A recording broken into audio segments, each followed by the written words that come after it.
Friends, पिछली video मैंने अपने कुछ सवालों के साथ छोड़ दी थी। वो वीडियो थी मेरी सस्पेंशन के ऊपर और उसमें काफ़ी सवाल रह गए थे क्योंकि वीडियो काफ़ी लंबी हो गई थी। और वो वीडियो अगर अभी आप लोगों ने नहीं देखी तो ऊपर आई बटन में फ्लैश हो रही है, वो जाके देख सकते हैं। तो बचे हुए जो टॉपिक थे, जो बचे हुए उसकी प्रॉब्लम्स थी, वो अभी जानते हैं वीडियो में हमको करना। पहले हम बात कर लेते हैं रियर सस्पेंशन की, क्योंकि रियर सस्पेंशन के लिए काफ़ी लोग पूछ भी रहे थे मुझसे कमेंट में। तो सबसे पहले मैं आपको दिखा देता हूँ रियर में क्या होता है। देखिए, जैसा कि मैंने पहले बताया था, रियर में कोई ज़्यादा लफड़ी वाली बात नहीं है। इसमें सिर्फ एक ही कि शॉकर दिख रहा है आपको, ये शॉकर है और ये स्प्रिंग कॉइल है, ये दो चीज़ें हैं। और इसका जो शॉकर है ये मूवेबल नहीं है। जैसे आगे वाला शॉकर था वो मूव करता है, यानी कि ऐसे ऐसे घूमता है तो उसके ऊपर बेरिंग रहता है। तो इसमें वो बेरिंग वाला फंडा भी नहीं है। इसमें होता क्या है, सिंपल इसका या तो ये बुश कट जाएगा, शॉकर लीक हो जाएगा, या फिर ये स्प्रिंग कॉइल जो है ये डाउन हो जाएगी। बस ये दो चीज़ें हैं इसमें, और कोई बड़ी चीज़ इसमें नहीं है।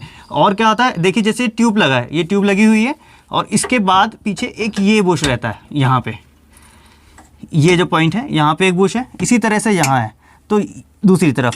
तो ये जब भी होगा तो ये बुश ख़राब होगा, लेकिन ये आप मान के चलिए कि कम से कम 2 लाख 3 लाख 2 लाख किलोमीटर तक तो कुछ भी नहीं होता इसका। तो इसमें तो कोई मेंटेनेंस नहीं है। रियर सस्पेंशन में ज़्यादातर अगर कुछ आया भी तो सिर्फ शॉकर और स्प्रिंग कॉइल का है। मेन चीज़ जो है हमारे आगे वाले सस्पेंशन की है। तो चलिए आगे ही बात करते हैं। देखिए, अभी आते हैं बारी इसकी रिपेयर की। वर्किंग मैंने आपको बता दी थी इसकी, इसको डायग्नोस कैसे करेंगे वो बता दिया था मैंने आपको। इसको रिपेयर कैसे करेंगे और इसकी जो ग्राउंड क्लियरेंस है गाड़ी की वो क्या बढ़ाने के तरीके हैं, वो सारी चीज़ें हम इस वीडियो में बात करेंगे। तो देखिए, सबसे पहले रिपेयर के लिए क्या करना होता है कि मैंने पहले भी बताया था, हमको पूरी आर्म चेंज करने की ज़रूरत नहीं है। अगर ये कोई एक बुश कट जाता है या ये वाला बुश कट जाता है तो हम इसको आर्म को निकालेंगे सिंपल, और निकाल के ये 2 बोल्ट से, और ये पूरी आर्म अलग हो जाती है। और उसके बाद ये जो बुश है ये हाइड्रोलिक प्रेस पे हम अलग से डलवा सकते हैं, यानी कि ये बुश अलग से मिलता है। इसको भी डाल सकते हैं, इस वाले को भी डाल सकते हैं, और ये बॉल जॉइंट को भी डाल सकते हैं। तो ये भी हम अलग अलग इसको ले लेंगे। और लिंक रॉड हो गई, अगर हमको लगता है बैलेंस रॉड है तो ये बैलेंस रॉड ये भी अलग से मिल जाती है हमको। और मैंने पहले भी आपको बताया था, इस तरह से ये रहता है। चेक कैसे करना है, इस तरह से हिला के चेक करना है, वो लास्ट वीडियो में आप लोग देखेंगे तो समझ जाएंगे। तो ये इसको चेक करना है और ये जो है पूरा सस्पेंशन रिपेयर हो जाता है। और सीधे जैसा इस तरफ है वैसा ही इसका एक पार्ट उस तरफ दूसरे पहिए में। तो ये हो गया पूरा सस्पेंशन, यानी कि इसमें कोई घबराने की बात नहीं है कि सस्पेंशन खराब हुआ है तो ये बहुत बड़ा कोई खर्चा लगने वाला है, ऐसा कुछ नहीं है। लेकिन हाँ, कभी कभी एक चीज़ और आती है, जैसे हम लोग को जैसे झटका महसूस होता है या आवाज़ नहीं जाती है गाड़ी में से, तो वो आवाज़ नहीं जाती, वो स्टीयरिंग रैक की होती है। यानी कि ये जो रैक देख रहे हैं आप लोग, ये देख रहे हैं जॉइंट, ये नीचे एक स्टीयरिंग रैक है। तो वो स्टीयरिंग रैक की आवाज़ भी कभी कभी हमको ऐसा फील होता है कि वो सस्पेंशन की आवाज़ है या फिर किसी गुटके की आवाज़ है। तो कभी अगर ऐसा पॉइंट आता है तो आपको वो स्टीयरिंग रैक भी चेक कर लेनी है।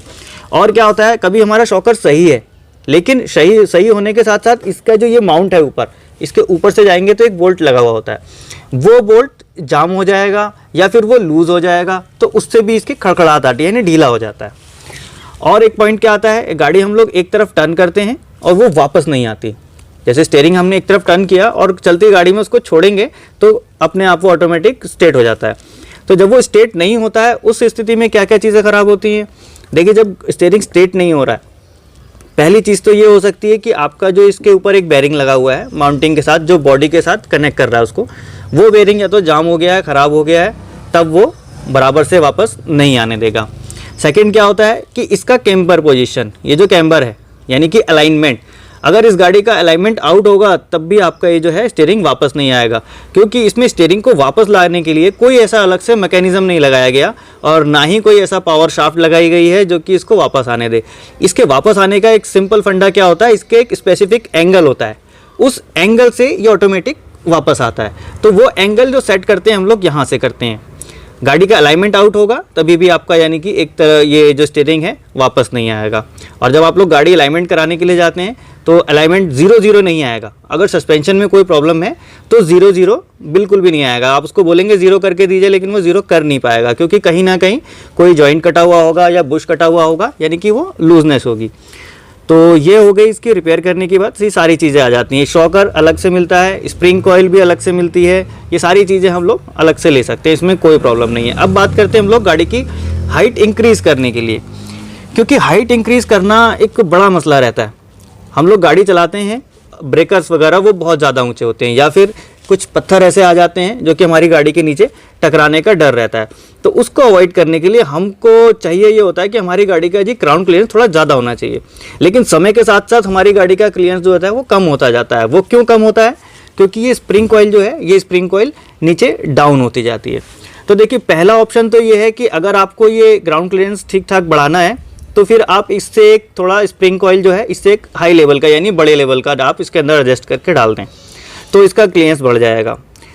और एक दूसरा ऑप्शन क्या कर सकते हैं कि इसमें एक सेपरेटर आता है, सेपरेटर जो कि एक प्लास्टिक का होगा और इस कॉइल पे हम चढ़ा देते हैं, इसको कॉइल पे चढ़ा देते हैं और इस कॉइल पे चढ़ा देने से थोड़ा सा क्या होता है कि ये उठ जाता है और जब ये उठ जाएगा तो लगभग 1 से 1.5 इंच की हाइट इससे हम बढ़ा सकते हैं। सेपरेटर हो गया। और दूसरा एक चीज़ और आती है इसको लगाने के लिए, एक होता है एडजस्टर। जैसे ही सेपरेटर जो हुआ वो तो प्लास्टिक का होगा, एडजस्टर जो होगा वो लोहे का इस तरह से होगा, पत्ती टाइप में। अब उस एडजस्टर को लगा के हम लोग यहाँ पे ऐसे टाइट करके और यहाँ से बोल्ट के थ्रू इसको टाइट कर देते हैं। जैसे यहाँ लगा दिया और बोल्ट के थ्रू टाइट करते हैं तो फिर ये स्प्रिंग कॉइल को ऐसे स्ट्रेच कर देता है। तो वो जितना स्ट्रेच कर देगा उतनी गाड़ी की ग्राउंड क्लियरेंस बढ़ जाएगी। लेकिन इस वाले ऑप्शन में क्या होता है, गाड़ी का जो ड्राइव है वो इतनी स्मूथ नहीं मिलती हमको, यानी कि जर्क ज़्यादा फील होते हैं क्योंकि ये जो इसका टेंशन है ये ख़त्म हो जाता है। इन 2 कॉइल का काम ख़त्म, सिंपल ऊपर के और नीचे के काम करते हैं। अब क्या होता है, इसके अलावा हम एक और ऑप्शन होता है कि कैसे हम हाइट इसकी इंक्रीज़ कर सकते हैं। वो क्या होता है, पीयू पैड्स आते हैं। पीयू पैड्स क्या होते हैं कि जब हम इसको उठाएंगे, इस कॉइल को, और कॉइल को उठा के इसके नीचे इतना मोटा रख दिया जाएगा और इसके ऊपर से फिर कॉइल आएगी, यानी कि सिंपल इतनी हाइट इसकी, इतनी हाइट यहाँ से बढ़ जाएगी। तो ये तो हो गया स्प्रिंग कॉइल के साथ करने वाले एक्सपेरिमेंट जो कि हम करके इसको अपनी हाइट इंक्रीज़ कर सकते हैं। और दूसरा ऑप्शन क्या होता है कि वो हम गाड़ी के टायर जो हैं वो टायर अप साइज़ के थोड़े से डाल दें। लेकिन अप साइज़ के टायर डालना मेरे हिसाब से कोई समझदारी का काम नहीं है क्योंकि उससे गाड़ी की काफ़ी सारी चीज़ें ख़राब हो जाती हैं, यानी कि मीटर रीडिंग गाड़ी की वो सही प्रॉपर नहीं आएगी, किलोमीटर जितने आएंगे काउंट वो बराबर नहीं आएंगे, आप सोचेंगे माइलेज पूरा नहीं दे रही है गाड़ी, पिकअप वगैरह पे फ़र्क पड़ेगा। तो वो अप साइज़ के टायर मैं तो रिकमेंड नहीं करता कि करना चाहिए। लेकिन हाँ, बाकी ये सारी जो चीज़ें हैं ये आप लोग कर सकते हैं। और गाड़ी का जो अलाइनमेंट है वो अलाइनमेंट भी काफ़ी मायने रखता है क्योंकि अलाइनमेंट जो होता है वो कहाँ से होता है, वो यहाँ से होता है। ये जो रॉड दिख रही है आपको, ये स्टीयरिंग की रॉड, ये जो बोल्ट वगैरह हैं ये इनको ढीला करके और इसकी सेटिंग मिलाई जाती है, यानी कि ये ऐसे इसको अलाइनमेंट किया जाता है। और इसका ये कैम्बर है, ये कैम्बर यहाँ से इसकी सेटिंग इस तरह से की जाती है, यानी कि इसकी सेटिंग।